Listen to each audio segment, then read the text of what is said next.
Welcome to the Human Capital Innovations Podcast, your go-to source for personal, professional, and organizational growth and development.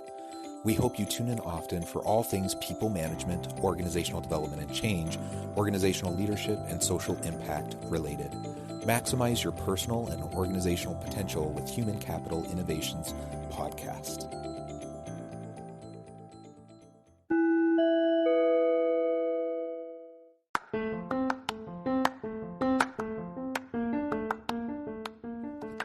Welcome to the Human Capital Innovations Podcast. In this HCI podcast episode, I talk with Amy Lynn Durham about utilizing spiritual intelligence to create a healthy workplace culture.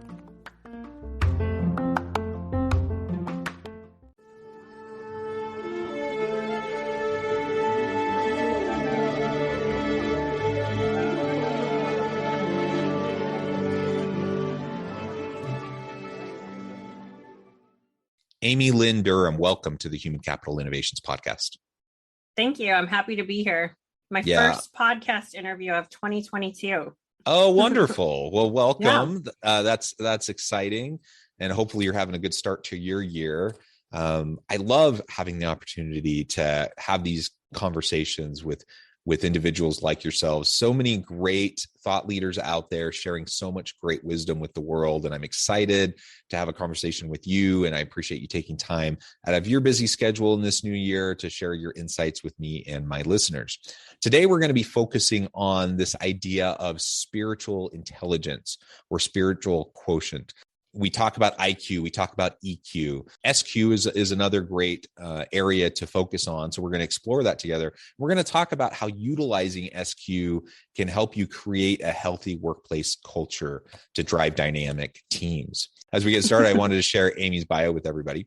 Amy Lynn Durham is the owner of Create Magic at Work and a UC Berkeley certified executive coach. She is certified to coach in the 21 skills associated with spiritual intelligence, or SQ, using the SQ21 assessment, and an emotional intelligence practitioner.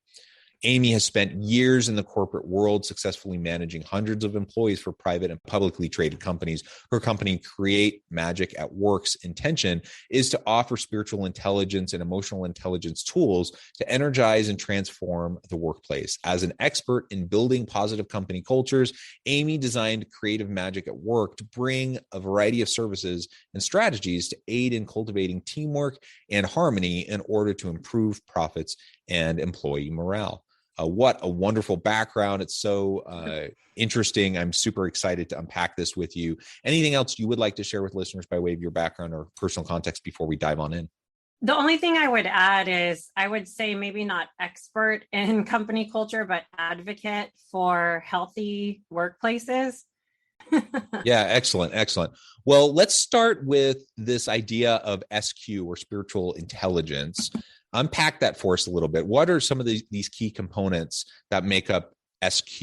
Now, again, people often, I think everyone's probably familiar with emotional intelligence, or EQ, taking IQ tests, those sorts of things.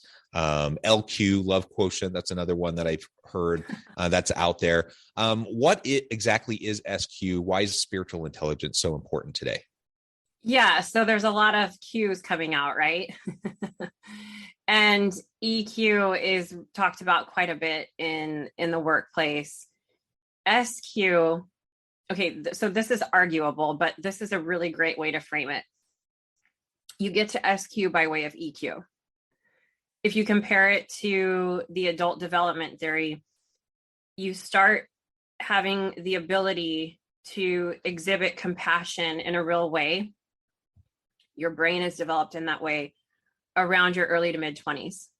As you move forward through your life, usually around your early to mid 30s, you reach that point where you can really tap into your SQ, or your spiritual intelligence. And that's when you start, and again, there's exceptions, we're all human, right? But that's when you start thinking, why am I here? What am I doing in this job? What is my life? Maybe you start pondering your life purpose. Maybe you start pondering your values, and if you're living your life in alignment to those values. And that's the SQ part. That's the spiritual intelligence part. So when we talk about spiritual intelligence for the workplace, it's faith neutral. You can be atheist, you can be agnostic. It's not religion. It's a different place in your brain that you can access. And there's a couple definitions for it. One I like to share is the ability to make decisions with wisdom and compassion and maintain inner and outer peace, regardless of the situation you're in. That's like the ultimate, right? The ultimate spiritual intelligence. And I laugh because that's a tough thing to do, is maintain inner and outer peace, regardless of the situation you're in, and still make decisions with wisdom and compassion, even under great stress. So you take that and think about leaders being able to make decisions under great stress with wisdom and compassion and maintain inner and outer peace while they do it. What do you think is going to happen within an organization when that type of leadership is going on? I just want to zoom in and highlight something you just said. So when we talk about spirituality, I think in many people's minds, that means organized religion or whatever faith tradition you might have been raised in, or, there's so many. Spirituality is not necessarily religion. Now, religion can have spirituality. I think people are involved in organized religion because they're seeking spirituality, but you can be a spiritual person without being connected with any specific faith tradition or any institution or organized religion. And it really is, it's not about any particular belief system. Spirituality is more about that connectedness to self and self-reflection and introspection, and being able to go through the process of understanding who we are, what our values are, and having that drive our actions and our behaviors with self and others, right? That is a spiritual kind of a dynamic. And so for anyone who's listening, who is, religious and spiritual, great. I don't think you're going to have any problem with anything we're talking about. With anyone who identifies, as agnostic or atheist, this is still for you. Like, everything we're talking about has really nothing to do with religion, so to speak. It has nothing to do particularly with even with a belief in a deity or anything like that. But it's all about connecting ourselves to others and having a better understanding of who we are and what drives those connections, right? Right. So as long as you believe that there's a place within you that you can access that comes from wisdom, compassion, love, you can work on the 21 skills of SQ, or you can work on your spiritual intelligence. There's 3 skills in the 21 skills of SQ. This is designed by Cindy Wigglesworth, and I'm super grateful that she designed this because it gives us corporate leader people something tangible to hold on to, because that spiritual space can sometimes feel like woo-woo. And so there's 3 skills I want to highlight, particularly for 2022, personally, because I chose to work on this myself for the year of 2022. But the SQ skills are broken up into 4 quadrants. And in the first quadrant, skill 5 is creating an awareness of your ego versus your higher self, and learning to differentiate when you're operating throughout your day, whether your ego is in the driver's seat versus your higher self, that place within you that comes from wisdom, compassion, love, etc. And then it's correlated over to quadrant 3, which is I get the numbers mixed up. Okay, so skill 13 is keeping your higher self in charge. And then skill 16, which is my main practice this year, is seeking guidance from your higher self.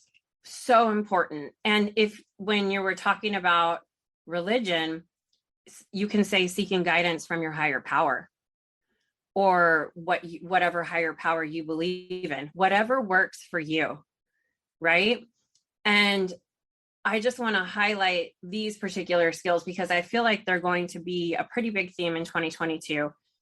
And personally, just to share a personal story, in 2021, I had a huge SQ experience where I was going through some difficult moments in my life, and I was running to experts to tell me what to do. We get in that trauma space where we become afraid and we don't feel safe.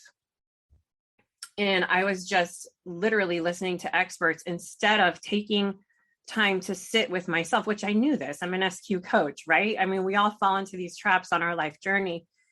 And I shouldn't call them traps. They were learning. It was a learning experience. And it was a huge lesson for me to access my own inner wisdom and sit with something and be uncomfortable with it until I decided what was right for me, even if it took a couple of days, a week, whatever the case may be. So I took you kind of far out on that, but I wanted to talk about higher self, higher power, and share a personal story on what that could mean. Yeah, and I'm glad that you highlight the fact that we all fall into, we all step into these same kind of patterns over and over and over again. So even when we are trying to practice mindfulness and introspection and self-reflection, and we're trying to reconnect to our inner self and really understand how we connect in compassionate, meaningful ways with those around us, we're human and we're not perfect. So we all will make mistakes, and we all will have setbacks. And it doesn't matter how much we are aware of what we're doing. We're just human, so we tend to do these things over and over and over again. And hopefully we can learn from it. Hopefully we can do it a little bit better the next time, or make a pivot or a course correction or an adjustment. But the reality is it's a lifelong journey, isn't it? 100%. And it's this particular skill that I'm just highlighting in our conversation. It's a lifelong journey, practicing accessing what I'm going to say is your own intuition, and weeding out the outside noise. And then just to add a different point to this, I have clients. This isn't just a one and done. To me, this is a whole life's work that you can dive into. I have clients that knew what their life purpose was for years. And all of a sudden, something changed in their life, and they don't know what their life's about anymore.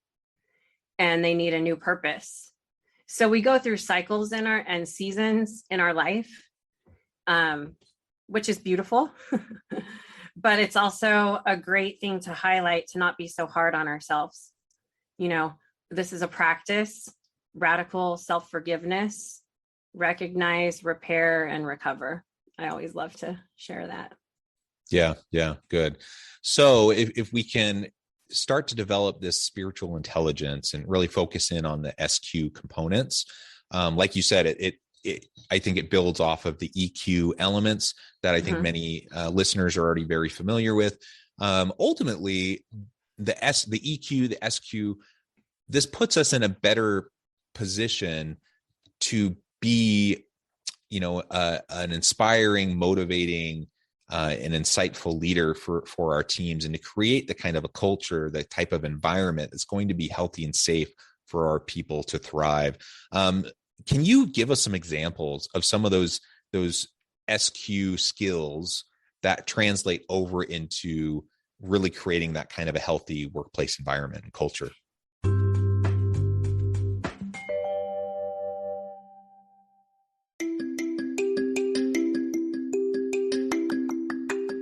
I'm excited to announce the publication of my new book from HCI Press, Bluer Than Indigo Leadership: The Journey of Becoming a Truly Remarkable Leader. Early in my adult life, I learned about an Asian proverb that translates as bluer than indigo. If you think about the color indigo, it is a brilliant, deep, and vibrant blue, what some would call the bluest of blues. To have something that is bluer than indigo is rare and truly remarkable. Contrary to popular myth, there is no one-size-fits-all or cookie-cutter approach to effective leadership. There's no silver bullet, no secret sauce, no go-to model that will solve all of our problems. The truth is, great leaders have all had their unique strengths and flaws, and have all had to discover and then pave their own distinctive path in their life's journey to fulfill their leadership potential. Bluer Than Indigo Leadership will help you discover your own path and explore those ordinary, everyday actions that will help you respond to an uncertain future and produce extraordinary results for individuals, teams, and organizations.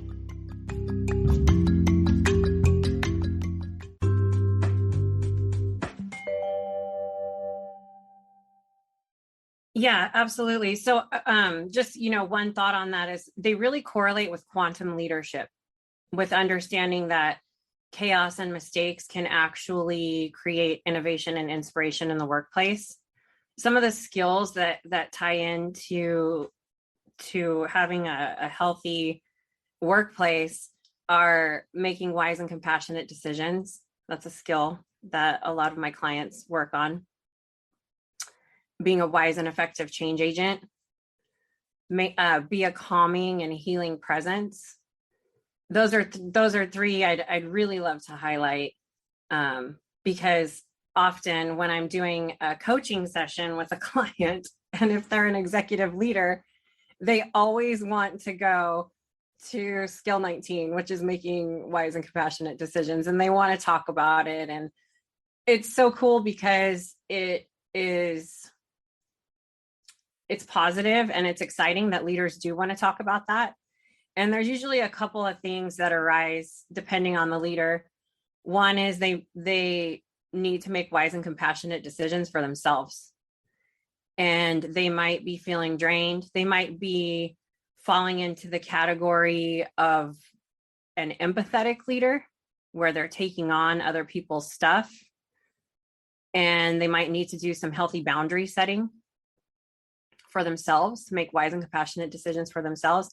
And then the other one is tapping into the experience that we are all one, and that a decision that you make as a leader actually ripples out and has a huge effect, and that the energy you portray as a leader actually multiplies 10 times over to your team. And so then there's a lot of like humanity exercises that we can do where you can see the humanity in each other. Just like me, this person wants to experience joy in their life. Just like me, this person is trying to avoid pain and suffering. That's one exercise. You envision them and I walk you through that. Did that answer your question? I don't know if it did, but the ripple effect that this has. No, that is helpful. Okay. And I appreciate the generosity of how we interact with those around us. Again, recognizing we are imperfect individuals. I think most people really are trying to do the best they can, the best they know how, and we're just human, and we're fallible, and we're imperfect, and we make mistakes, and they're learning opportunities, and so we need to have self-compassion and forgiveness and be generous with ourselves. We need to do the same thing with those around us, and it's really hard, when someone who's on our team says something that's offensive or they do something that's hurtful. But we have a choice on how we're going to respond in that kind of an environment.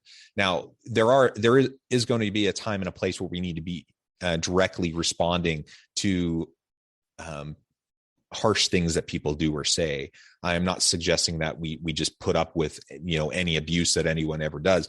But if we can be generous with people and recognize that most of the time, most of the people around us are also trying to do the best they know how, and they just make a mistake, or they step in it, they put their foot in their mouth, they say the wrong thing.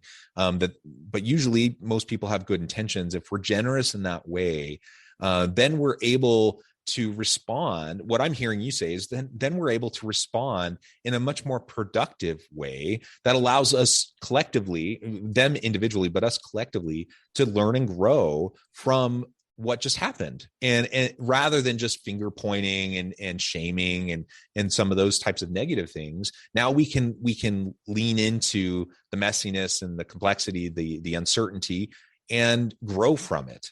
Is that what you're suggesting? I mean, for me, spiritual intelligence is all about this operating from your higher self space and having your ego be in service to your higher self. So you're talking about ego in the workplace.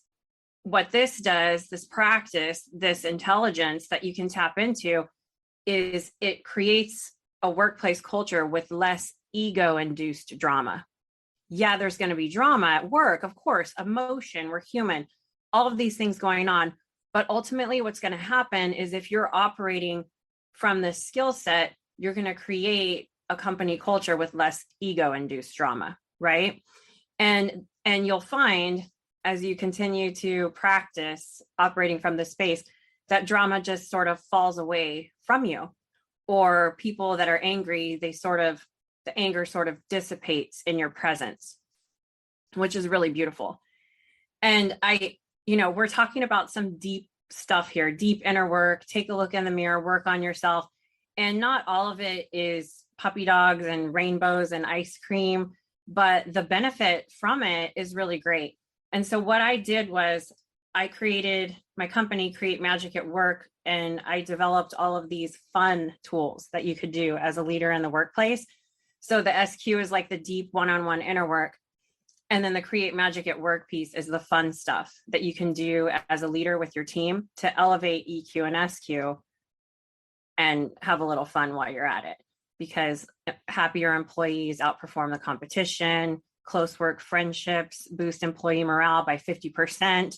So it adds to all of that. Yeah, I like that. And can you share more of some of those types of activities that you do, that create magic at work to create that fun, to create that positive environment? Yeah, I'm going to stay on this higher self, accessing your inner wisdom theme, or accessing your intuition, whatever language you want to use. One of my favorites is I developed a journal prompt card deck, and I meditated on 33 themes for your career, for work. And each card has a theme and an affirmation, and then 2 questions for you to journal yourself and practice accessing your own inner wisdom. So I think the easiest thing I like to do is we can just pull a card for your listeners if you want to, and for you and for us today. Yeah. Kicking off 2022. Okay. I have the deck in my hand and I'm not looking. I'm just going to see what card comes out for us for 2022. Oh, this is so awesome. Okay. So this is out of 33. This is the one that was sticking out, and we got expansion. So I get the chills when this stuff happens, because it's just so, you can't make it up. The affirmation on the card is, I am proud of my unique skills and I use them to open new doors for me. And then questions for us, no matter when you're listening to this message is for you from the universe. What are some ways I can apply my unique skills in the workplace? So you would access your own inner wisdom, sit with that, journal that. And then the other question is, what tasks or activities feel creative and effortless to me? So getting you into the space of figuring out what tasks and activities put you in flow, which is tapping into your higher self. So what I like to recommend is that leaders do this with a group of people. I did this with my employees. We would end a session, 10 minutes, each person draw a card meant for you. It's a message for you from the universe. Everybody sit 10 minutes, don't overthink it, rapid write it, access your higher self. And then if you're comfortable, let's share answers. And what that does is it opens up the space for people to get to know each other in a much deeper and richer way at work. We see the humanity in each other. I'm like, oh my gosh, I didn't know that was John's dream. Wow. I'm going to call him and talk to him, get to know him a little bit better. John, you need help on the project you're working on? I have a little bit of spare time. Everyone starts talking to each other, and then it frees you up as a leader to do your job. So it has a huge ripple effect. And this isn't just journaling. I mean, I'm really passionate about it. So thanks for letting me share it. Yeah, that's awesome. And I like the focus on simplicity and consistency over time. So it doesn't take there are a whole range of things that we can try to do to tap into this spiritual intelligence. But it doesn't need to be a huge thing. It can be simple, like just taking a few minutes with one of these cards or something similar, taking a little bit of time with journaling, taking that time for self-reflection, and then acting on it. I think that's wonderful. Amy, it has just been a real pleasure talking with you today. I know at the time I'm going to have to let you go here in just a couple minutes, but before we close today, I wanted to give you a chance to share with listeners how they can get connected with you, find out more about your work, and then give us the final word on the topic for today. Cool. So createmagicatwork.net. I wasn't able to get the com, so it's createmagicatwork.net. You can find everything there. I'm also on LinkedIn under Amy Lynn Durham, and I'm actually offering an SQ experience for 2022 that's new. So if you're interested, message me on LinkedIn or go to my website and schedule a one-on-one with me. And you can find all my products on createmagicatwork.net as well, and on Amazon. My book, journal prompt cards, all of those things. So if you're a leader and you want to test some of these activities out, go for it. Hit me up. I love to be a resource, questions, all of those things. And then final word, one of the skills in SQ is what is your skill level on your breadth of time perception? And as a leader, can you operate in the paradox that your life is both extremely profound, yet also a tiny piece of the history of the universe? And can you make leadership decisions based on that? And it's a daily practice. And exercise that radical self-forgiveness if you feel like you make a mistake. I love it. I love it. Thank you, Amy. It has just been a real pleasure. I encourage listeners to reach out, get connected, find out more about what Amy can do for you. And as always, I hope everyone can stay healthy and safe, that you can find meaning and purpose at work each and every day. And I hope you all have a great week.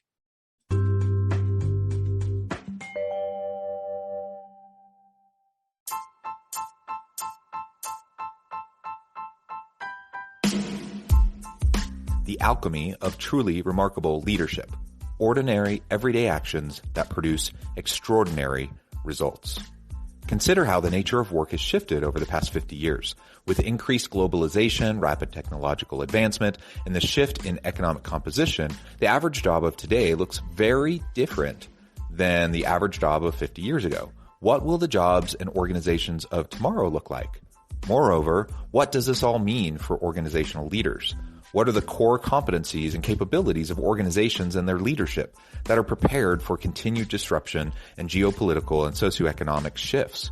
Regardless of what the future holds, increasingly, leaders need to be socially minded, data-driven, decisive, champions of talent, and disruptors of the traditional notions of leadership, teams, organizations, and work. The alchemy of truly remarkable leadership will help you to explore your own leadership competencies and capabilities and consider ways to apply and implement them into your workplace and personal life.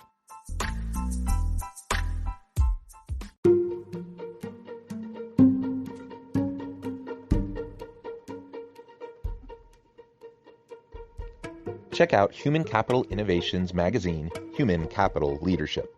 Human Capital Leadership is a free, interactive e-magazine with the mission to help individuals, leaders, and organizations find innovative approaches to maximize their human capital potential. We publish issues quarterly in August, November, February, and May. Take a look at the latest issue and let us know what you think.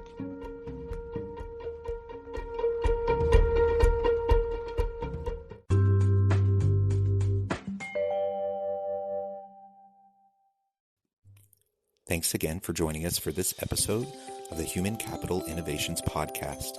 I hope you stay healthy and safe and that you have a great week.